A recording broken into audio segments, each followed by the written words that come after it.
Hey, it's Vaughn. Welcome back to Spin the Rock. If you want to listen to us in any podcast format, we're on all podcast platforms. If you need to keep up with us, search us up on Twitter, Instagram, and TikTok, and enjoy the episode. Hello and welcome back to the Spin the Rock podcast. I'm your host Angel, and with me today is Eugene? And Vaughn. all right. This season has been insane. We've had about 2 weeks of in-season tournament, and we're officially through the first month of NBA regular season.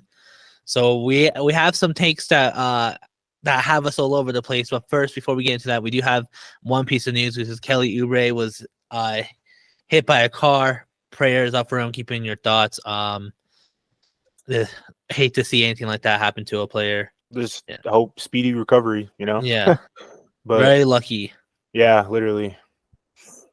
Yeah, like what were the injuries? Like broken ribs? I feel like that is as lucky as you get for a pretty bad car crash like that. Yeah. And they said it was a high speed too, so yeah, he's pretty lucky. Yes. So keep him in your thoughts and prayers. And moving on to, so not much is going on in news wise other than that. So we're gonna get right into the regular season. This is actually our first episode talking about the regular season. So we're gonna actually tackle the standings. So why don't we have Eugene? Why don't you kick us with the West, and then Vaughn, you can do East. I bet. All right, so the Nuggets and Mavericks are tied for first. The Timberwolves are third. Rockets are fourth. Thunder is fifth. The Warriors are the sixth. Kings are 7. The Lakers are 8. The Suns are 9, and the Pelicans are 10. All right. And are we getting into the West, or do you want me to go off? Let's talk about the West. So first, who is surprising to you? And you don't have to just say 1 to 10. If there's a team at 11, 12, 13, you can also mention them. But who is surprising to you? I mean, like I was saying before we started recording, I think the Rockets sitting at 4th at 6-3 right now is pretty surprising. Obviously I haven't watched any of their games, but let's see. So they blew out the Magic. They lost against the Spurs. See, that's kind of interesting to me. But Wemby probably had a good game there. And they lost to the Warriors. They won against the Hornets. Blew out the Kings, surprisingly. That was a home game. They played them back-to-back. That's weird. I've never seen that before. But they won both games, both blowouts. And then won against the Lakers, Pelicans. They're sitting on a 5-game home streak right now. 5-game win streak, but then all of those games have been played at home. And they won against your Nuggets. So, I mean, I don't know. To me, I feel like they might be the most surprising for me right now. Not even only in the West, but maybe in the NBA right now, given where they finished last season. But it is still early, so we have a lot more to see. They have a lot more to prove. But Ime seems like he's had a good start to the season, at least so far. How confident are you they're going to maintain this throughout the rest of the season? Maybe not as high up, but maybe they finish top 10. I mean, they won against the Kings twice, back-to-back. Let me look at their schedule again. So they have 2 more games, which will both be in Sacramento. So who knows how those will end up. Let's see their next games, though. So their next game is an in-tournament game against the Clippers. They'll probably win that. Lakers, hopefully we win that, but we'll see. The Warriors is kind of a toss-up. Grizzlies, Nuggets in season, Mavericks in season, Nuggets again, Lakers again. They don't really play any Eastern Conference until the Bucks in December, like mid-December. I don't know. I feel like they could keep it up. But we do have a topic for that later. But how far do I think they're gonna go? Assuming they don't get plagued with injuries or like have like a crucial injury, I feel like they could go at least until the new year like this. But we'll see. I don't know. This might infringe on our topic, but are you surprised by how good Dylan Brooks is playing? No, he's a No? good player. He's a Yeah, good okay. player. It's just like people hate on him because of how he plays. And I'm going to go out and say it too. Patrick Beverley's a good player as well, but people just hate the way he plays as well. So it's like, I think the way like people overshadow some players, obviously, like attitudes over their actual play style. Like they are nitty-gritty, defending players. Dylan Brooks still got a 3-ball, mind you. Yeah. Patrick Beverley, obviously not so much. But I've always liked Dylan Brooks coming out of Oregon, obviously not many people do, but I'm not necessarily surprised that he's been playing the way he's supposed to be playing.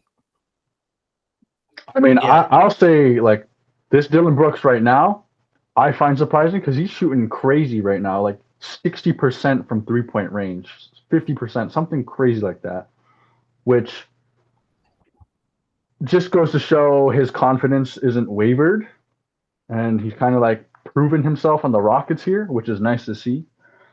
But it's also surprising to see that his flaws haven't come to bite him. Like on the Grizzlies, his shot selection was way out there. His yapping would find him in trouble. We've seen it. We've seen those games, but it doesn't matter on this Rockets team because there's not really expectations, and that's probably just been to his benefit. Yeah, I mean, I'm also not that surprised, but like I kind of agree with Vaughn. It is like he is hotter than normal. Like, yeah, on the Grizzlies, like his like the yapping like made people criticize him a lot more. But like there was a reason why he was even there for so long and why like he expected money in the first place. And because he was a solid player. It's just like the spotlight got shined on him, and I just feel like every little thing was critiqued a little bit harder.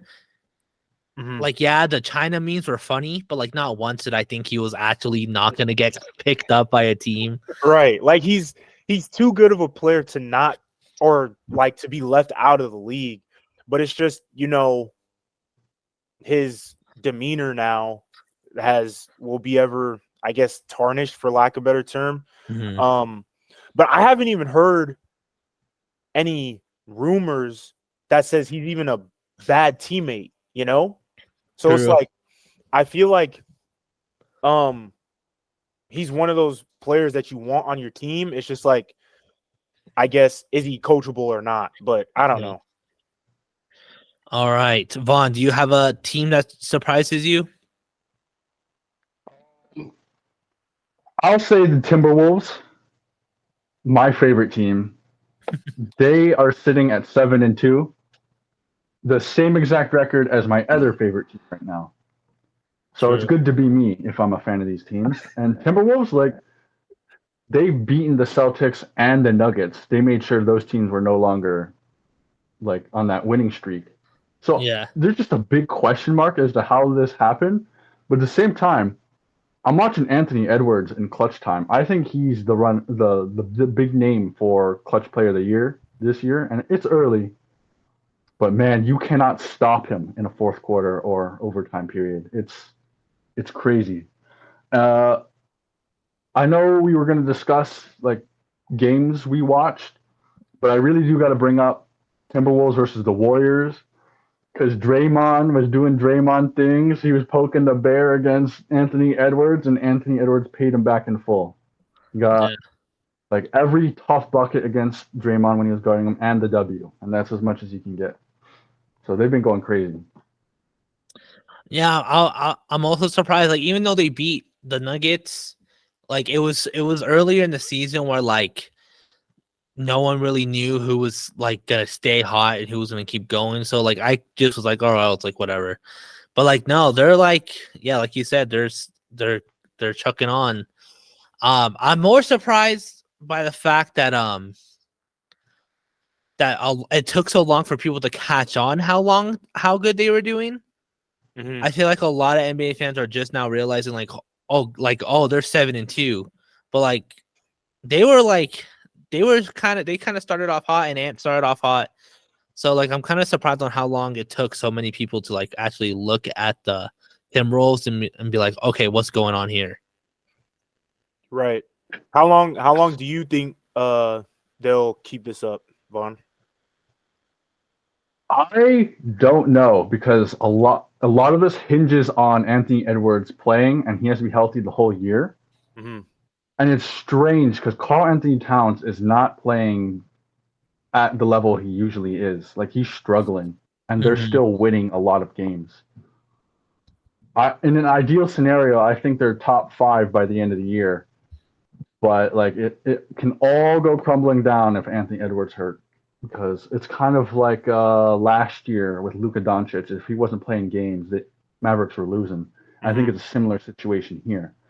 However, there are good enough guys, be it Jaden McDaniels and Naz Reid is really good, and then Rudy Gobert, as much as I harp on him, has been playing really good defense for this team. But I think it's very possible they finish top 5, a better record than last year moving Mhm. forward. All right, my surprising team. I think it's all teams that we thought were bad so far because I'm saying the Mavericks.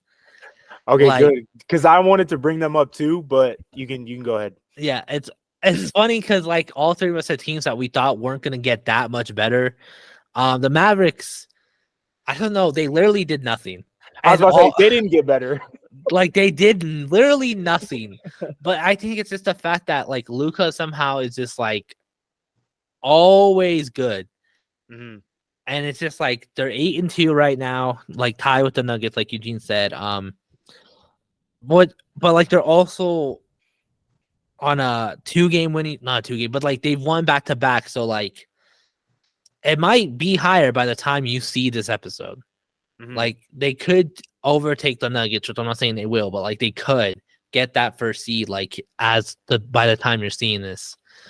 And it's just like I'm wondering, like, is it just how long does it take before the depth catches up to them? Because it will. Yeah, because it will. Yeah, exactly. We're 10 games in. There's no way it won't catch up to them. Mhm. So that's what I'm more like thinking like, okay, how long can they keep this up? Because like it's it's a fluke. It's like the Jazz. It's like the Jazz last year where like they just kept winning games and it's like, okay, but how long are they gonna win for? And like it kind of cut off quickly. That's what I'm thinking for the Mavs is it's just gonna at some point like just the depth catches up to them. It's like we're 30 games in and you just can't seem to find their footing from where they were now or Mhm. where they are now. I mean, me personally, Luca hasn't had any like serious injuries. Kyrie, I feel like I feel like he's in his right mind now. He genuinely wants to play with Luca. Mhm. Um, so assuming he doesn't get hurt too, I feel like they could, even with the depth issues they have, I feel like they could last probably a little bit longer than my Rockets take.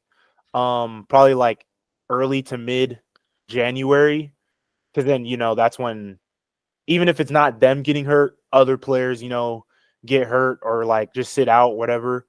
Um, but that's assuming everything goes right. But yeah.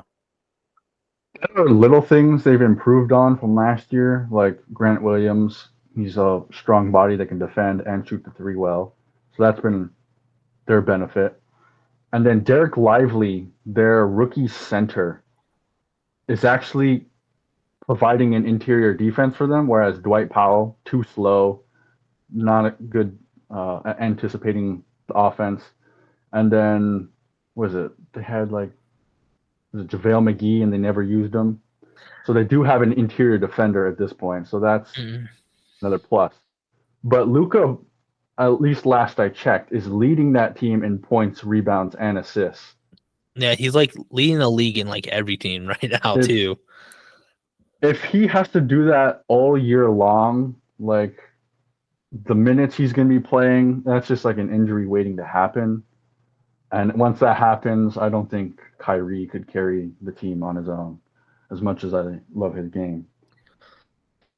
This could be one of those teams we see as always, just hot start, good record in the beginning, and then crumbles later down. Yeah. Yeah, definitely. I think out of the three we mentioned, this is the one. Because I do have another team I'm gonna mention later, and in the top 6, this is the one that I believe in the least. Like, I like OKC, I like Minnesota the way they're looking because Naz Reid is also doing pretty well right now. So I just like out of the top 6 right now, Dallas is the one I believe in the least because, like Vaughn said, it's still the Luka show, like, and it's like just because he's doing it now doesn't mean he can do it game 52 like after a road trip, like it's gonna catch up to them. All right, Vaughn, you want to take us to the East? Okay. Number 1 in the whole of the NBA is 8-1, the 76ers, and then 2 the Celtics, 3 the Pacers, 4 the Heat, 5 Hawks, 6 Magic, 7 Knicks, 8 Bucks, 9 Nets, and then 10 the Cavaliers. I kind of want to start with this one because even though I said the Heat are contenders, I'm still surprised they're 4th seed right now. They're usually a team who does good towards the end of the season. I don't think since the Jimmy Butler era they really actually started off well. And so I'm actually really surprised that they're sitting 4th seed. Like, yeah, it's 6-4, which like isn't that impressive, but like it's still better than like most of the starts we have seen from them. Yeah, I did see something that Jimmy Butler really doesn't care until playoffs. And that is kind of true. Like, he doesn't care about All-Star game, no FIBA, and even like carrying on the regular season, you kind of see that in the record, but come playoff time, he's just a different beast. And I won't lie, them at 4 shouldn't be surprising, but it kind of is. And especially last season. Yeah. The players they lost, it's a kind of a wonder they're doing this well. Right. No, for real. I don't really have anything to add on that. It's just like I feel like they've always been that sleeper team basically since that bubble championship run that they went on. Mm-hmm. And I feel like that trend is just going to continue because I haven't seen anything like at all, like not even highlights about the Heat. So, yeah, I guess we'll see how long this lasts as well, given all the missing pieces they lost over the summer. I will say, the rookie Jaime, actually, like everyone was like, "That's a good pickup, especially for the Heat. Please don't get rid of him if you get Dame." And like, it's proving to be right. He's fitting so well with the Heat, bro. He's so good. He's so good. And like and not only like, yeah, and he is good, but like he ends up on the Heat, which is already like known for the grinding Heat culture, on and so like it's just like a perfect fit. Okay, a team that I didn't expect to be this far up is the Magic. Like, I know it's the Paolo show; they got their pieces, bronze, but like guys like Jalen Suggs, Anthony Black, like those guys struggled with 3-point shots either through college or Jalen Suggs last year. They're shooting it so confidently. It's like, where did this come from? Not to mention, like, the whole team looks just a little more cohesive. Like, Cole Anthony doesn't look lost. He's not trying to chuck up shots every 2 seconds. He looks like a legitimate NBA player. So I know that they're only 6 right now, and that could change any moment. given injuries to some good teams on the bottom. But like this is kind of what you want from a team like this. Just at least showing some motivation. Mm-hmm. I'm more so surprised at the fact that other teams are doing like worse than them, if that makes sense. There are Yeah. teams who were on the same level as them last year who basically did like relatively the same, and they're way worse. Mm-hmm.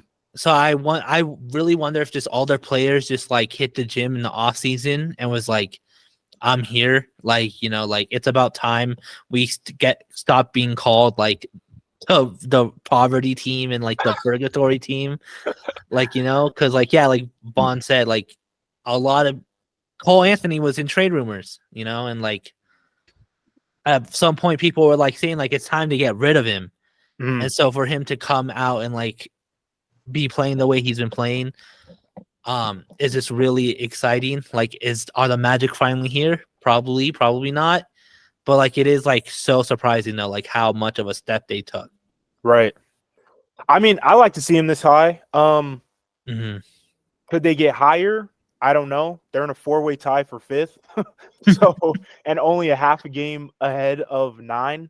So we'll really see. But it is, like you said, Vaughn, it's good that they're showing like they actually want to play or whatever. Mm-hmm. Hopefully they can keep it up though. For my surprising team, I'm gonna be a little bit more negative. I'm gonna say the Cavs. Definitely did not see them starting off the season this way. 4-5, sitting at number 10. Yeah. I don't know. It's just like I haven't watched any of their games, but by the looks of their scores, they've lost a lot of close games. Like basically every single one. They lost to the Nets by 1. They lost to the Thunder by 3. Pacers by, what is that, 7? The Knicks by, that was low key a blowout. I can't do mental maths, bro. But they lost to the Knicks once, and then went to MSG and won. They lost to the Pacers twice already. So I'm sure they will turn it around. I do wonder if there's something like in the locker room or coaching or whatever that's affecting that or whatever. But definitely did not see nor want the Cavs to start the way they started the season. I think the fact that they've lost a lot of close games is a good sign, considering Jarrett Allen has spent some time hurt. Mhm. Darius Garland was out for a little while, and Darius Garland's on a slow start right now in general. Like really, the only like one of their major players is Donovan Mitchell scoring like 30 a game. Like he's been the only reliable one. But like I've seen streaks of promise. Like Max Strus in his first game had like 32 points. Karis LeVert, like we all know how good of a scorer he can be. Mm-hmm. So like if they can just get healthy and finally like put their chemistry on the court, I think that's when things will start turning around. But yeah, it is kind of disappointing. Even with those injuries, they can't like have their bench players fill in the roles they need to. Yeah. I'm also kind of surprised, but like I feel like with the Cavs, you can't really count them out with how young they all are. So like I'm not too worried about them yet, especially because like Vaughn said, like Donovan Mitchell is still doing Donovan Mitchell things. So I'm not too worried. I'm not gonna hit the panic button yet. It is interesting though, so how many teams in the East have the same record. Yeah. Like it's kind of wild. Like Eugene said, there's a 4-way tie for the 5th and the Cleveland and the Cavs are 10th, and they're so close to being that 5th seed. Mm-hmm.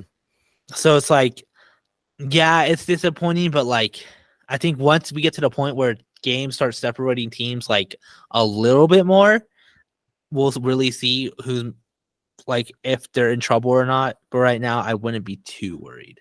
Right. All right.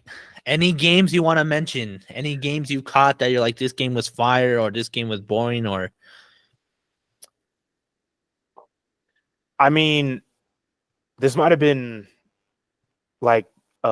two weeks ago or early last week, but I was watching the second half of the Bucks and who was it? Knicks. Mhm. Jalen Brunson popped off for 48, 46, something like that. It was crazy. Bucks only won by 2. But I'll get into that into our next topic. But I was just kind of surprised that the Knicks were actually hanging on to the Bucks like that. Yeah, that's the one where Dame had to close out the game himself, right? He was, Yeah. get the dagger. Yeah, that one's just a good showcase of how good the Bucks could be. They've had issues, but that whole game just showed off their strengths, even though it was close in the end. But those are one of the teams that have a crazy aura about them in the public eye right now because they're already saying Dame Giannis isn't working, and it's just way too early to say something like that. Yeah, it is insane. I mean, I've seen whole YouTube video essays telling me the Bucks are in trouble, and that was before we even recorded the City jersey video. So it's been insane to see how much panic the Bucks are getting right now. When in their first game, people are "Oh, they're scary" because Dame went off and they won that game. Right. but yeah, it is. It's so insane how many people are panicking for the Bucks. I do have a game, Celtics Sixers. Sixers won that game, and that man Tyrese Maxey is so good, dude. Mhm. There was that stretch last year. Harden was out, and Tyrese Maxey was doing good, but I didn't expect a jump like this moving into this season. He's always been a fast and quick player, but his jump shot. It's just you can try and guard it, but he's one of those players an Anthony Edwards type, a Steph Curry type, hand in the face. He's probably going to make it regardless. So he could be honestly an all-star this year if he keeps it up. He recently had a 50-point game. Literally, I think it was yesterday or 2 days ago. Yeah. So he'll probably be in all-star discussions. Yeah, it's so wild to see how well the Sixers are doing without Harden, and then the vice versa. Clippers have lost every game since Harden has joined. It's so insane to see that happen. The game I watched was I think I watched the Wizards Hawks. Well, no, I think I did watch the Wizards Hawk. It was a game where Jordan Poole lobbed it to Kuzma when they were down by 20. Oh yeah. I watched that was the game I watched because I haven't watched any Wizards games. So I was like, I'm gonna watch this game. This could be a game they could win. Jordan Poole is hooping like he's at an LA Fitness, bro. That they really do not care. And They don't. And I watched some Wizards game last year, and Kuz looked like he was actually trying. I don't know if Jordan Poole was yo, bro, why are you trying so hard? But now he both of them just do not care. He really is balling like he's at an LA Fitness. It's insane. Bro, it's bad. It's bad in Washington. It's bad. I'm not gonna lie, bro. I still have fun watching that game because I was cracking myself up. It was a fun game. That game was deceiving though because a lot of people thought it ended in a blowout, and it didn't. they just had a constant lead the whole time. I think they ended up losing by like 7 or something like that. It wasn't close, don't get me wrong, but it also like people saw that clip and were like, "Oh, they got destroyed that game." Like, no, it was just like a 7-point lead. Yeah, I mean, the Wizards will be the Wizards. I was so excited too, bro. I was like, okay, let's go. Like Jordan Poole's gonna go off, bro. And he's in the media like it's good to have my own team, and it's like, Literally, you're not showing that, bro. You're just like you're just doing whatever. Yeah, like there's that one clip of them in the huddle and Jordan Poole's not paying attention, and the assistant coach is like telling them, "Jordan, look at the play being drawn up." He's like, "Nah, I got this." the huddle's over. He's like, "Wait, what are we doing?" And he just goes out there and hoop. Like, you don't really care. Like, whatever they drew up was out the window. Yeah. Oh, I did end up watching 2. I'm pretty sure it was earlier this week. I forget. I don't think it was it in season? I don't remember. But it was the Thunder versus Warriors. That was actually a really good game. Curry had a game-winning lay-in that had to be reviewed because they thought at first they thought it was offensive interference, but then they realized Josh Giddey touched the net. So then they were like, well, is that goaltending? It ended up being goaltending and they won the game. But it was actually really good. The Thunder are looking a lot more scary this season. Yeah. So, all right. Any other games? All right. Moving on to our topic. We have 3 different takes. 1 surprise, 1 disappointed, and 1 confused. And basically, there's no limitations. It could be a player, team, something that's going around just like in the NBA fan base, whatever. So we're going to start off with surprise. And why don't you kick us off on what's something that's having you surprised so far into the season? Oh, mine, I guess I can go off what we just talked about, but Tyrese Maxey. Mhm. I don't want to rehash this for too long, but I think the Sixers were kind of settled in this being another lost season, and Tyrese Maxey is just like not letting that happen. Like Joel Embiid is still like an MVP level player, Yeah. and now that Harden's gone, Tobias Harris has a role again. Like he can actually touch the ball, as opposed to Harden just dribbling, and if he attacks, maybe he passes it to Tobias Harris. like a driving kick kind of thing. yeah. And now Tyrese Maxey can actually get good looks for him because he knows he's always going to be either open or available to make a tough shot. Because Tobias Harris, like I know Sixer fans don't love his huge contract, but he is capable of making tough shots. He's a good 3-point shooter. So it's just now that he's utilized again, he kind of looks alive as opposed to last season. He was only scoring like 15 a game. His efficiency kind of iffy.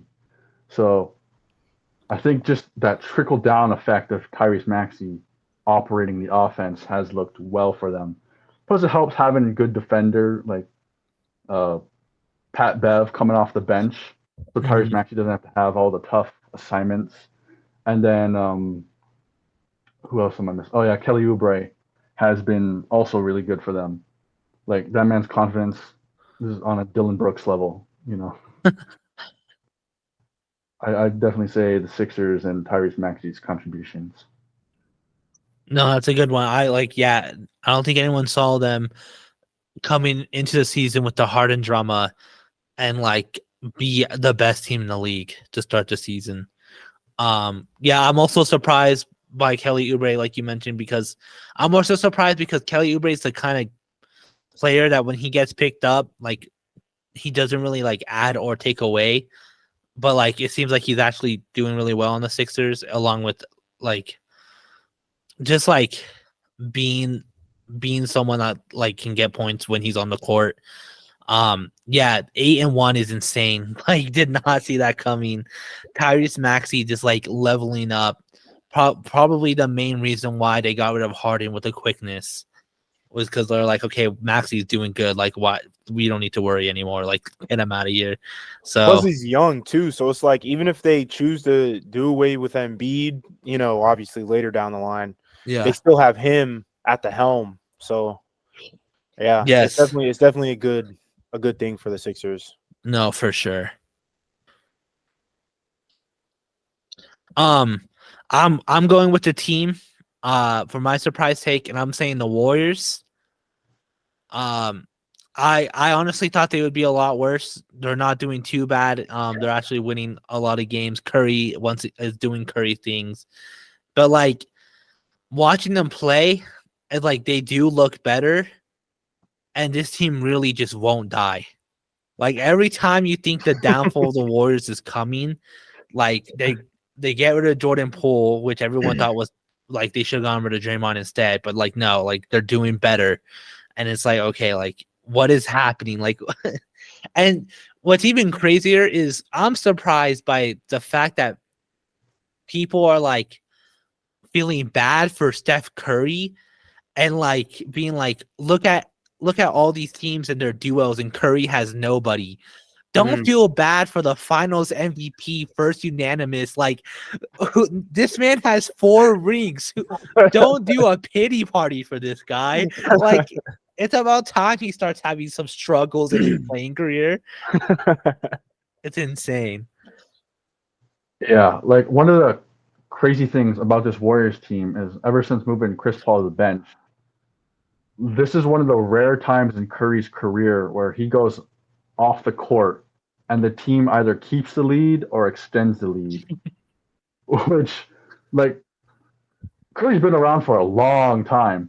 And for this to be one of the very few times that he can just take a breather because Chris Paul's running the offense is kind of insane to me. Especially, like, Chris Paul, like, he said it when he scored 1 point. He had 1 point and, like, 14 assists.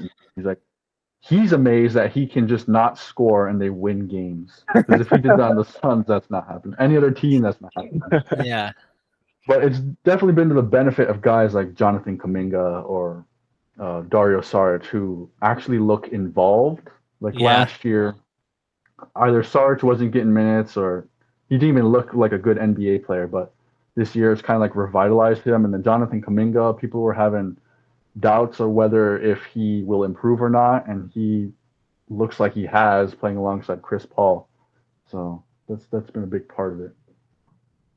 Yeah, the Chris Paul experiment actually working, like wild, so wild. Yeah, I mean, I definitely didn't expect them to start as well as they did, even though they're not like a top 5 seed or anything. But I just thought it was going to be like super interesting with that Chris Paul addition. They got 2 Hall of Fame point guards on the same team now, so it's like obviously Curry was going to start at point guard, but what were they going to do with Chris Paul coming off the bench? Curry can get like a 2, 3, 4, 5 minute breather, come back out, and continue hooping. So, and plus they got Steve Kerr as well as their coach, so that helps as well. But yeah, I think they could at least hold their position. If not, get a few more wins, but we'll see how their season turns out. Yeah. I guess my surprising one, I'm gonna say the Kings. Like their schedule hasn't been that hard, minus the 2 Warriors games that they both lost. But they played the Jazz their first game. They won that. But and they won against the Lakers, but they lost to the Rockets twice. So it's kind of like, are they legit? Are they not? Is something not going right? Because again, they got blown out by the Rockets back-to-back games, basically.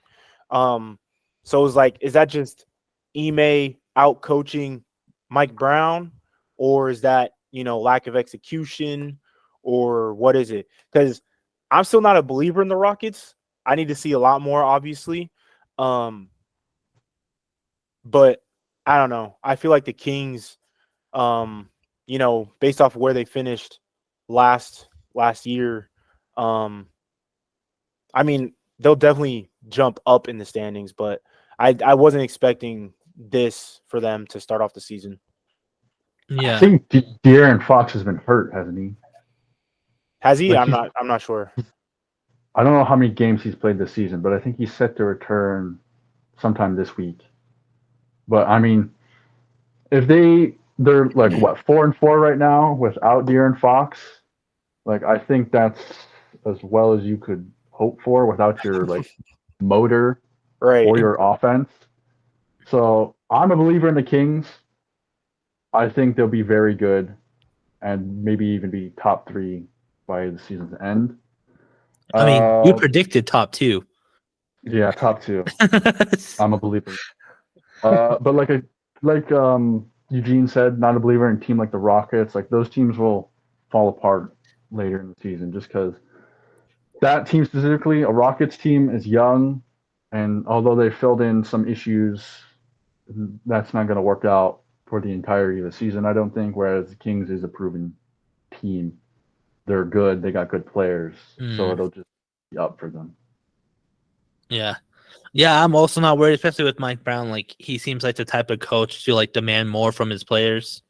So I'm also not that worried. It is, but with the West getting harder, I feel like it is like now, like if you lose a game, it's a lot more like detrimental to your seeding. Whereas like before, like, yeah, the West has always been good, but I don't think we've ever seen the West get to a point where like losing one game can take you from the 3rd seed all the way to the 7th, So I think that's another thing with the Kings is like they're finally a good team, but now they have to be in the conference where like losing a game is the difference between being in the play-ins and being the 6th seed. So I'm more so worried to seeing if they can like kind of bounce back when De'Aaron Fox comes back and if they can actually win a lot more games. All right. Disappointed. What is something that has you disappointed right now? We started off with Vaughn, so why don't we start off with you, Eugene? These guys right here, bro. I mean, I get it.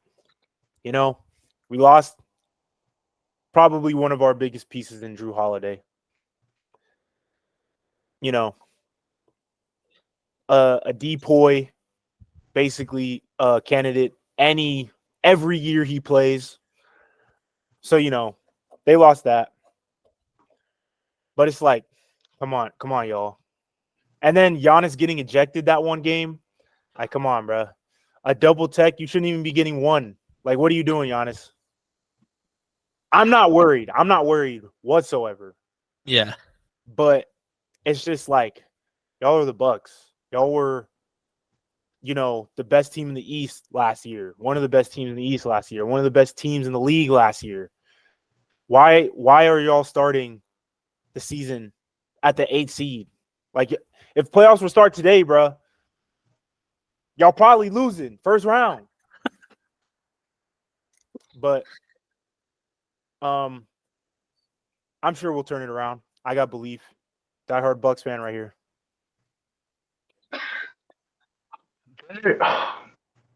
They do have some issues to iron over, and they already are doing that. Like for some reason, Brooke Lopez, coach had him like playing up rather than chilling in the paint where he's most effective. And the Bucks are like, let him chill in the paint, and that's what he's been doing since. And the defense has looked a little better on that part. But there's other things like they got Malik Beasley starting, and they're like, all right, Malik, you have to guard the best offensive player on the other team.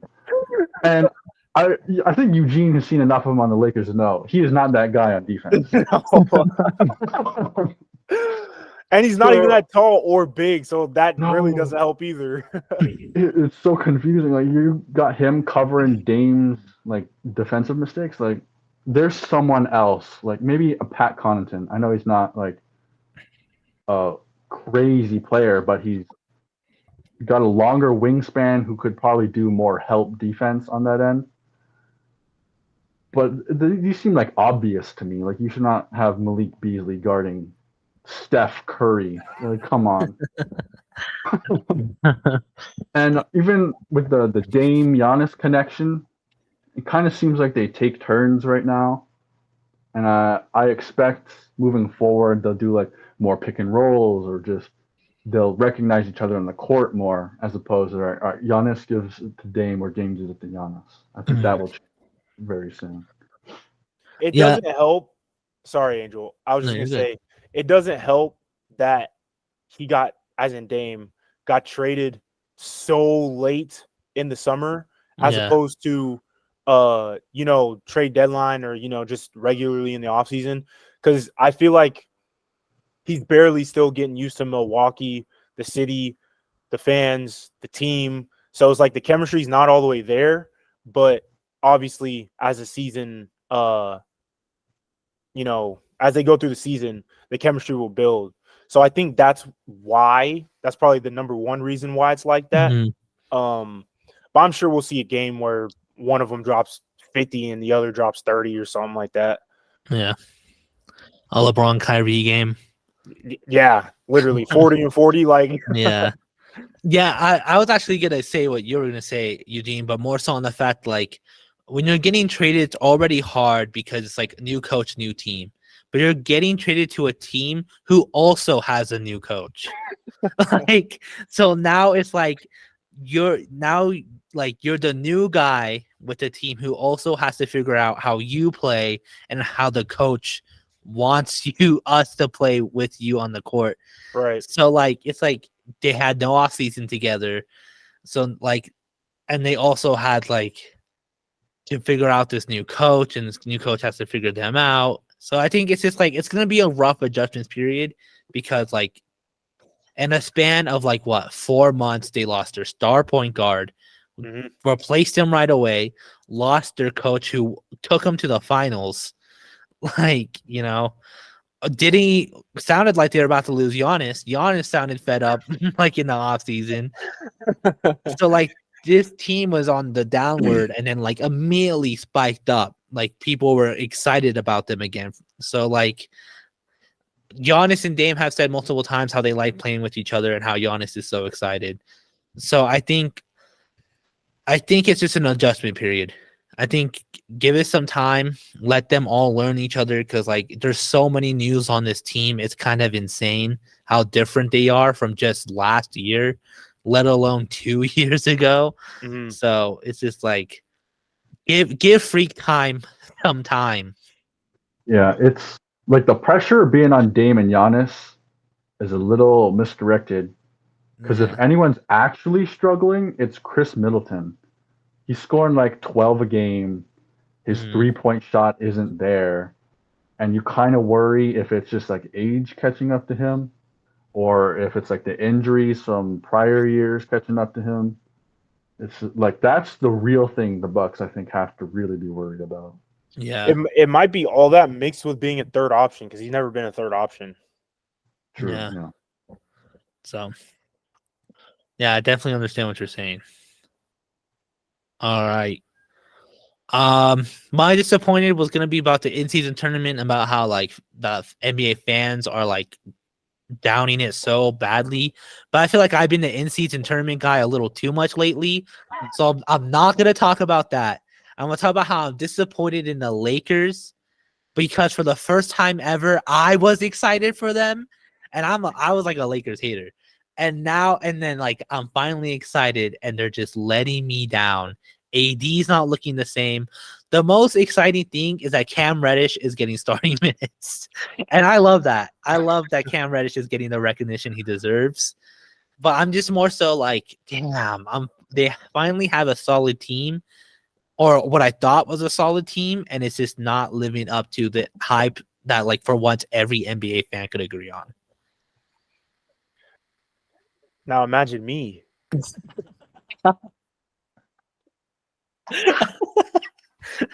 That's why I kept it short and sweet, so you could vent, Eugene.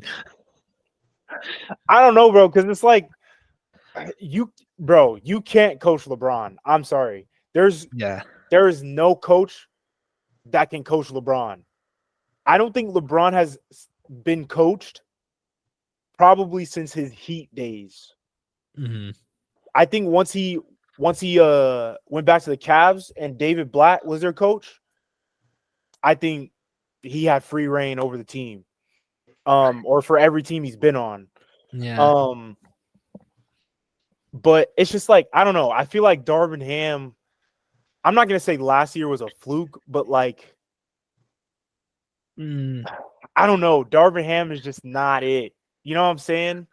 I don't want to completely blame it on him, but it's just like, bro, like I've seen so many mic'd up moments with like LeBron literally drawing up plays in the huddle, like in timeouts, and like talking to coaches, talking about, y'all know I could play point guard, right? Like, bro, like I don't know what the problem is. It's just like I don't know. I feel like LeBron's a player coach though right now. And it's Yeah. like he's just trying to do everything, obviously, to win. And it's just nothing's working out. I hope we figure something out though. And it doesn't help that AD already got hurt. Like he was already sitting out games. Bro No. said, I'm gonna play every game this season. But like it's funny too because there was a brief span where it's like, okay, he might actually be healthy this whole season, but you're not playing good. Like, can you do both? Can we have a season where you're healthy and playing well? It's just it's a whole mess, bro. It's such a strange start because like the guys you expect to make 3-point shots feel like they aren't making them, especially when they need to. Like when LeBron gets an open look for them, it's a doink, it's a brick, no matter what. It seems like it's crazy. Ever since the bubble chip, bro, I kid you not, Danny Green bricked every signature corner three. All he had to do, knock down a corner shot. That's all he was there to do, to not hit one. I don't even remember who else we had on that team. Cam Reddish is playing good, but like some of these open shots, he's kind of bricking. Yeah. Gabe Vincent, so it's like every time, bro, I'm literally convinced. Every time LeBron signs a shooter, they don't know how to shoot anymore. Like their 3-point percentage goes down like 10%, bro. It's bad. Yeah. I mean, which is crazy because going into the season where like they fixed their 3-point shot, it's gonna like they fixed the problem that they had, and it's like what happened? D'Lo just like not doing well either. Austin Reeves, once again being seen as a role player, was like, don't get me wrong, like I get it, the hype was there, but like let's be honest, the hype got out of control. He should have never been seen as more than a role player because he is one. So it's like it seems like they're coming back down to earth, but like at the beginning of the season more so than the middle, which is insane. But like I don't know, I was just like so excited for once, and now I'm like, damn. But who knows? Maybe they can pick it up. The Lakers, you can't really count them out. Right. I think we'll turn it around. It's just because I still feel like we don't have a system. Because it feels like Darvin Ham, definitely last year, but even like beginning this year, we haven't had a set starting five. Like it's always changing. And I don't know if, that's part of the system or if he genuinely doesn't know who he should start. But I feel like if we had a set starting five, that might make a difference because then players would know their role better. Yeah. Yeah, true. I can see that. It doesn't help that LeBron, it feels like he has to be the playmaker all the time, whereas like D'Angelo Russell is supposed to be playing point guard and he's like shooting every shot he gets his way, And then Gabe Vincent, not like a true point guard, but we saw in the Heat that he knew to give the ball to guys at their spots. Whereas I know he's got injuries, but that just hasn't really been happening on the Lakers.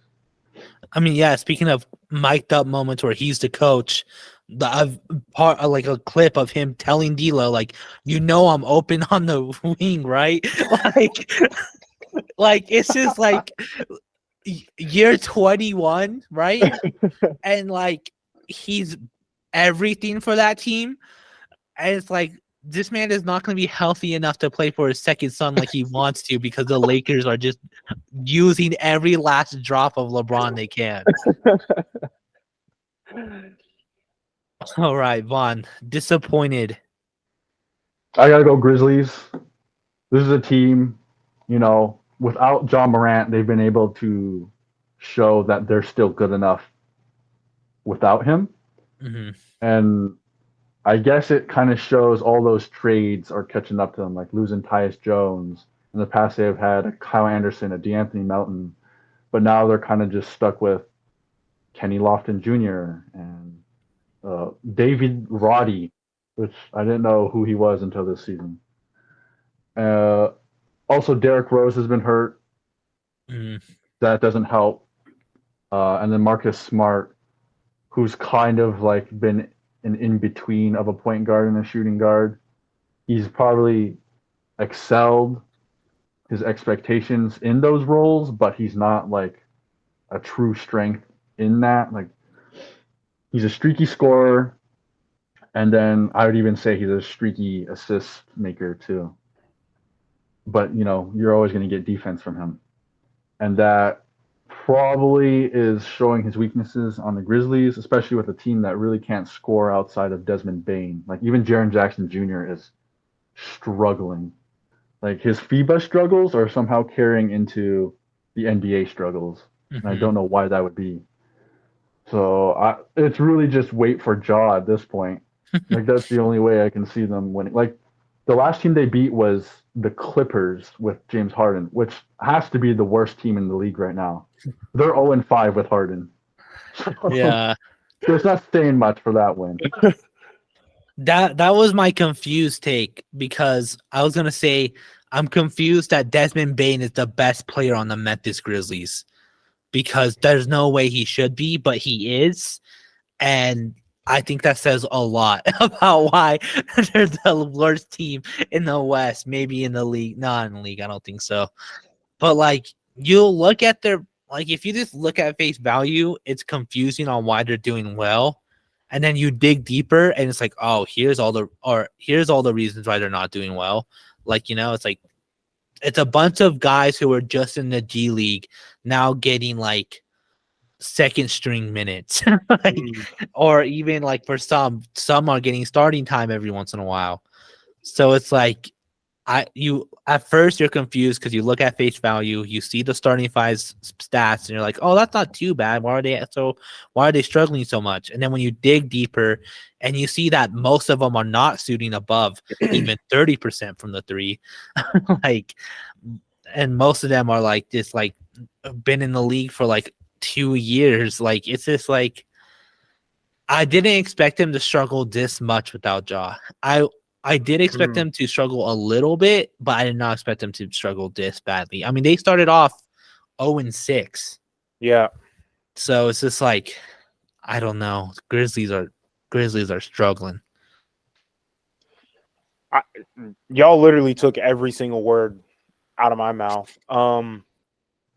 Didn't expect them to start 0-6.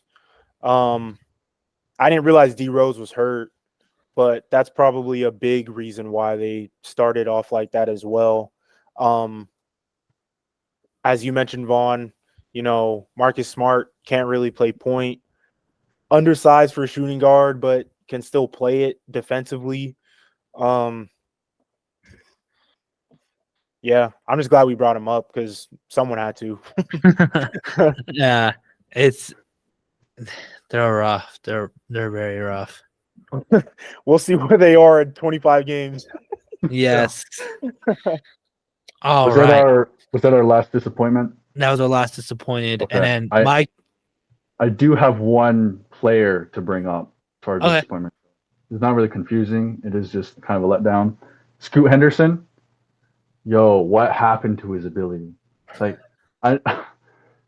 He can't shoot threes.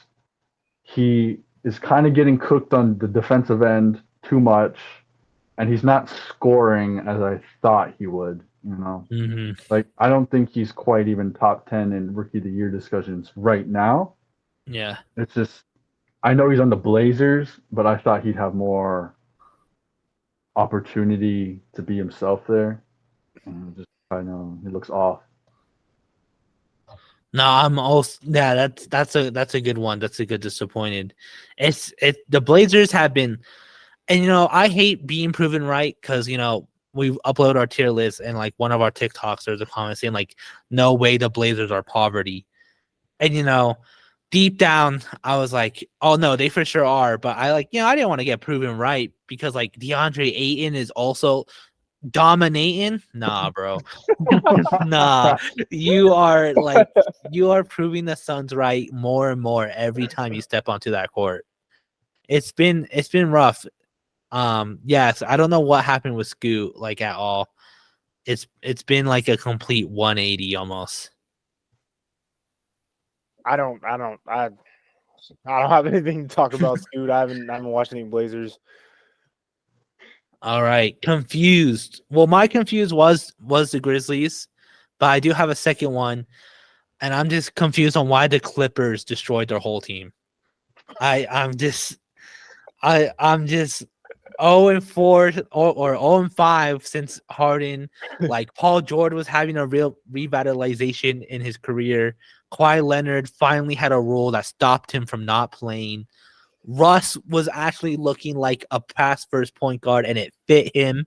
Like he was finding his groove with the Clips. And then Harden comes in, who was doing basically a world tour of saying why he doesn't want to be a team player. But the Clippers pick him up anyways. And he's just been, and I hate to say this, but the memes are actually proving to be right. He really looks like he destroys a team. Like it's just been so bad. Yo, I can't watch. it's been 5 games, and there's already reports that Kawhi Leonard is upset. It's so bad. Yeah, it's rough. I mean, it's like way to throw a wrench into something you like actually looked promising. Not for real though. I It's, don't even like. I don't know. Like 4 superstars on one team is pretty insane. Yeah. the thing is, like when they're all 4 on the floor playing together, they can't score for whatever reason. It just turns into a lot of ISOs or like reckless playmaking.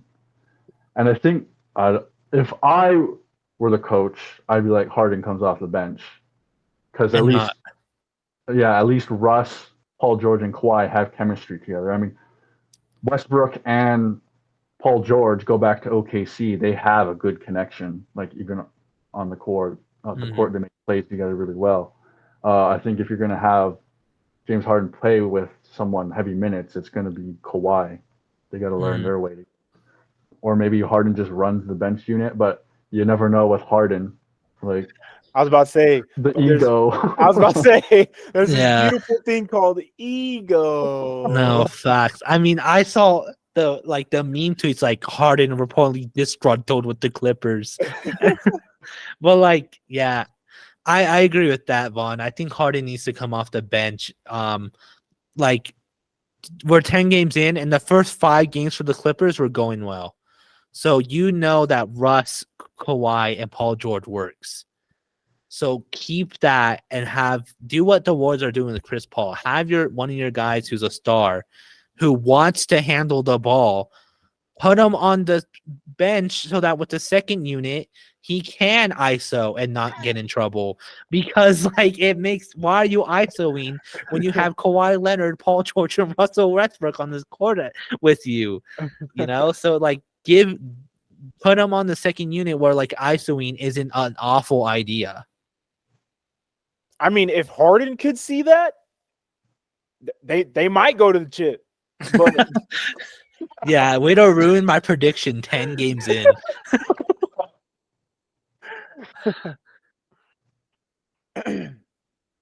My confused take, I'll say the Suns. I mean, I know Bradley was out the first couple games, and I think Book missed a couple games. But even still, how are you losing back-to-back against the Spurs? I know they got Mr. Wemby or whatever, but like, come on, bro. Hey, Like Mitchell y'all Robinson stopped Wemby. Like, y'all got to put up a better fight. yeah. KD cannot allow a rookie. I don't care if he's 6'1" or 7'4", bro. Like, you can't allow a rookie to drop 40 on your head, bro. No, that's facts. But I don't know. The Suns seem very confused on just in general on what they got going on. Even against the Lakers, that game I watched last week. It was kind of like, I mean, we're already weird as it is. So it was like the fact that they were even competing in that game, it was like we ended up winning, but it was just like, what are y'all doing, bro? I don't know. The Suns just like have a whole lot to figure out. Doesn't help that Yusuf Nurkic has to be probably one of the worst finishers among centers I've ever seen.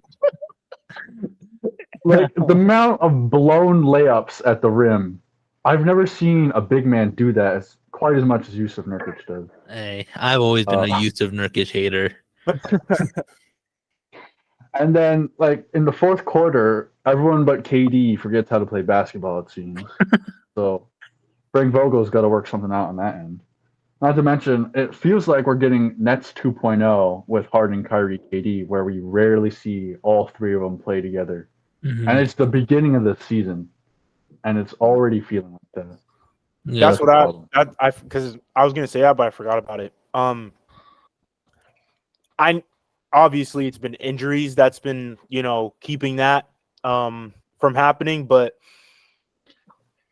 I feel like once they get healthy and actually start playing together, they will want to play together. They are a lot different than Kyrie and Harden. And KD's already been there for he was there last season, right? Or am I bugging? Mm-hmm. Partly Yeah. part of this. Yeah. So he already has that chemistry with Booker, somewhat. So hopefully once they're all healthy and playing together, it actually turns around, but we'll see. Yeah. I mean, yeah, they're also another confusing super team. Okay. For my confused take, or my confused player, it's Julius Randle. All-Star season means the next season he's going to be garbage, and he's been terrible. Like, through the first 5 beginning games, he had the worst field goal percentage since, like, 1960. It was historically bad. That's a new low for Julius. I don't understand why that is. Maybe we talked about this for a little bit with like me and Vaughn. I was like, it's like a Knicks thing, but like it's like the whole team is like every year, every other year they're bad. Like next year they're gonna be insane. Like, but this year it's Julius Randle. Like RJ Barrett at first was looking good, and then he kind of like already came back down to earth. Mitchell Robinson, like I mentioned with Eugene bringing up the Suns losing to the Spurs, like Mitchell Robinson was the reason why Wemby got locked up. Like, it's just like a weird team, all in all. But yeah, Julius Randle could just not be good 2 years in a row, like at all, and it's really insane to see. You definitely could throw the Knicks as a confusing team, like just in general. Like Yeah. it doesn't help, that Tom Thibodeau, who should probably retire as a coach, but Jesus. it's like They need something to change in order. No. It's not even that they're bad. It's just they're so mid. It hurts, you know? Yeah. No, but I do agree. How long has Tibbs been the coach for the Knicks, and why is he still there? It's at least been 3 seasons. It has to have been. Yeah. 3 seasons. That means he missed the playoffs once and made it once. I don't know, bro. I feel like he should not still be the coach. Bro, that's why I said, bro, like he just needs to retire, bro. Like his way of coaching does not work anymore. Yeah, for real. Somehow they're still hanging in 5-4. They're in that tie in the East. Yeah. But I think that's good enough for Knicks management to be like, "Oh, good job, Tom. We like what you're No doing." facts. But Yeah. but everyone else is seeing like this is a Doc Rivers 2.0 situation. Man. He's kind of aged out of this current NBA coaching style. You know? Yeah. Yeah, I just don't get it. I mean, it's hard watching them play too, because like as I was never a basketball player, but with Julius Randle, I can see him take a shot and be like, that's that is not going in. And like that's how you know it's bad, when I'm recognizing shots are not gonna go in. Like it's so sad to watch. Yeah, like it's not just he's a iffy 3-point shooter. Like again, I questioned last year why he was in the 3-point contest. I mean, he was out the very first person in that contest for a reason. Mm-hmm. And for some reason, I feel like that built his confidence, even though he's still not a good 3-point shooter. And he shoots them like crazy. And then I don't know if like learning under Kobe has taught him, hey, I should start shooting turnaround mid-range shots, even though I'm terrible at those too. Like you could probably outmuscle most power forwards and get to the rim. He just doesn't do that as much as I saw last year, and I don't know why that is. No, He's like the Knicks version of AD. yeah, I mean, no facts, because on the Pelicans he looked unstoppable. Like, like really is the Knicks version of AD. Yeah, it's rough. All right, any other takes you guys want to mention before I end us off on this last question? I don't think I No. have any. Yeah, I think that's it for me. All right, and as you can see, my dog is trying to eat whatever is on my desk. I just see crying Joel Embiid, so you're good. So I want to end us off on this question, and it is, when do you take a team seriously? So, and like as in like, when do you actually start to worry, and when do you actually start to think, oh, this team is actually good? I know around 45 games in, when it's just a little past half a season, is when I'm like, when I take a team that's been surprisingly good, serious, and like if a team like the Grizzlies were to still be bad 45 games in, I'm like, like that's to watch out for. Mhm. And even then, it's kind of like an asterisk beside it. Like this is still like early enough they could change, like with a trade, or maybe they got to bench someone, fix Mhm. whatever's going on. But 45 games, I think, is a good enough idea to know if a team is like a true competitor for the title, or if they're truly going for like lottery odds in the draft. You know? Yeah. Yeah, me personally, between like January and March, January's like teams should have it together by that point. Like chemistry should be locked, system should be locked, scores, rebounders, player role everything should be locked in. Mhm. And then kind of, by that February point is like when teams not necessarily start to like die down and like lose games, but start to rest for whatchamacallit, All-Star weekend in February. And then right after February, or not right after February, right after the All-Star game, probably like 2-3 weeks after is when personally I start to like look closer at teams to see how they're still coming out of, halftime break, how they took that rest or whatever. Small little win streaks or major win streaks, because I feel like that determines, good teams from great teams. Yeah. So yeah, I kind of agree with you guys. I think for me, 45 for good teams, 30 for bad. I think for good teams, it's a lot harder to like say, oh, they're actually good. But with bad, 9 times out of 10, 30 games in, if you're like one of the worst teams, you're probably going to stay that way for the majority of the season. GG's. Yeah. So like, I think like 45 for like good teams, 30 for bad teams. Like once, like if the Grizzlies are game 35 and are like still awful, like that's when I'm like, okay, they need to throw out trade packages now, So Trade deadline is probably like an ideal point to see like if teams are actually trying to compete or not. yeah. All right, and that will do it for today's episode. So if you're listening on any podcast platform, make sure you give us that good old 5 stars, leave us a review, let us know a take that has you either surprised, disappointed, or confused. For the video format, we're on YouTube, so make sure you like and subscribe there. We're also on all social media platforms at Spin the Rock for clips and episode updates. Thank you for listening, and we'll see you again next week.